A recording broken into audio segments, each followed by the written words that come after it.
Hi అండి. నమస్తే. ప్రతిరోజు కూడా మనము హెల్తీగా, ఎనర్జిటిక్‌గా ఉండాలి అంటే మనం తినే బ్రేక్‌ఫాస్ట్ కూడా చాలా హెల్తీగా ఉండాలి. అప్పుడే మనం యాక్టివ్‌గా ఉంటాం.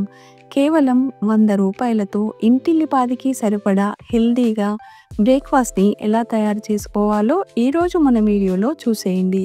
ఇక్కడ నేను హాఫ్ కేజీ జొన్నలను తీసుకున్నాను. జొన్నల రేటు మహా అయితే రూ. 40 ఉంటుంది. జొన్నలను మనం ముందుగానే 4 గంటలు నానబెట్టుకోవాలి. ఒకవేళ మనము రేపు బ్రేక్‌ఫాస్ట్ చేసుకోవాలి అనుకుంటే ముందు రోజు రాత్రే మనం జొన్నలను బాగా కడిగి నానబెట్టుకోవాలి. మరుసటి రోజు మనము జొన్నలను కుక్కర్‌లో వేసుకొని ఉడికించుకోవాలి. చాలామందికి జొన్నలు అరగవేమోనని భయపడుతుంటారు. మనము జొన్నలను నానబెట్టుకొని ఇలా ఉడికించుకోవడం వల్ల ఎలాంటి డైజెషన్ ప్రాబ్లమ్ అనేది అస్సలు ఉండదు. ఒక్క జొన్నలు తింటే మనకు ఆ రోజుకు సరిపడా ప్రోటీన్స్ గానీ, విటమిన్స్ గానీ అందవు కాబట్టి ఇక్కడ నేను జొన్నలతో పాటుగా మొలకలను కూడా వాడుతున్నాను. ఇప్పుడు మొలకలు విడిగా కానీ, అన్నీ కలగలిపి కానీ బాక్స్‌లల్లో అన్ని సూపర్ మార్కెట్‌లో అమ్ముతున్నారు. వీటి రేటు రూ. 20-30 వరకు మాత్రమే ఉంటుంది.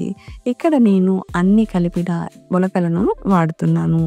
ఇప్పుడు మనము స్టవ్ పైన ఒక కళాయిని పెట్టుకొని ఆయిల్ వేసుకొని వేడి చేసుకోవాలి.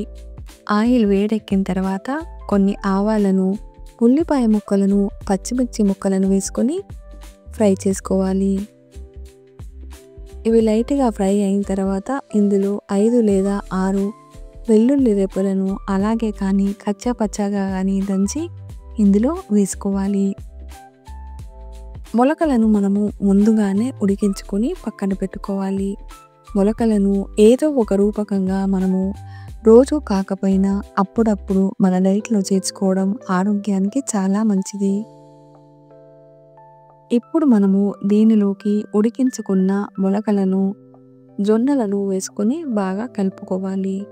జొన్నలను, మొలకలను ముందుగానే మనం ఉడికించుకొని పెట్టుకున్నాం కదా!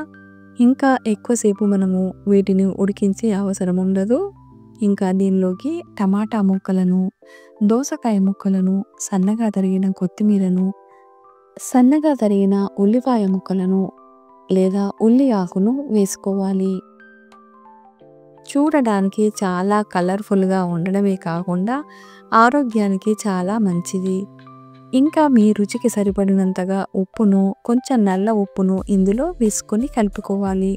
ఇంకా జీలకర్ర పొడిని కూడా వేసుకోవాలి. చివరగా నిమ్మ చెక్కను ఇందులో పిండుకోవాలి. అంతే, ఎంతో రుచికరమైన జొన్నలతో తయారైన కిచిడి రెడీ అయిపోయింది. ఇది ఆరోగ్యానికి చాలా మంచిది. మీరు ఒకసారి ట్రై చేసి చూడండి. మీకు బాగా నచ్చుతుంది. ఈ వీడియోని తప్పకుండా లైక్ చేయండి, షేర్ చేయండి. మరిన్ని మంచి వీడియోల కోసము ఛానల్ని సబ్స్క్రైబ్ చేయడము అస్సలు మర్చిపోవద్దు. Thank you for watching.